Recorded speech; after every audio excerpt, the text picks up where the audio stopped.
మాజీ ఆర్థిక శాఖ మంత్రి, ఎందుకంటే వారు ఆర్థిక శాఖ మంత్రిగా ఉన్నప్పుడే అది అమ్మిండ్రు. ఈరోజు వారే డిమాండ్ చేసిండ్రు ఈ ఔటర్ రింగ్ రోడ్ అమ్మకం మీద మీరు విచారణ ఇయ్యండి అని. నేను మనస్ఫూర్తిగా వారు మనస్ఫూర్తిగా విచారణకి ఏదైతే అడిగినరో వెనకాల వారు కూడా చదువు వచ్చినా రాకపోయినా వారు కూడా వారికి మద్దతు పలికినందుకు వారిద్దరి కోరిక మేరకు స్పెషల్ ఇన్వెస్టిగేటింగ్ టీంను నిర్వహించి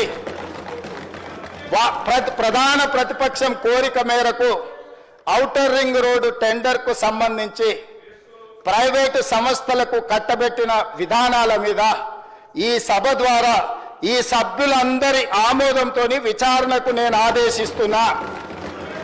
తమరి విచారణకు అనుమతి ఇవ్వాల్సిందిగా విచారణకు సంబంధించిన విధి విధానాలు స్పష్టంగా తెలంగాణ రాష్ట్ర ప్రజలకు నేను హరీష్ రావు గారి కోరిక మేరకు ఔటర్ రింగ్ రోడ్డు టెండర్ విషయంలో పూర్తి స్థాయి విచారణకు ఆదేశిస్తున్నాను. విధి విధానాలను మంత్రివర్గంలో చర్చించి మంత్రివర్గ సహచరుల సూచన మేరకు మంత్రివర్గం యొక్క తీర్మానం మేరకు ఔటర్ రింగ్ రోడ్డు టెండర్ మీద విచారణకు ఆదేశిస్తున్నాను.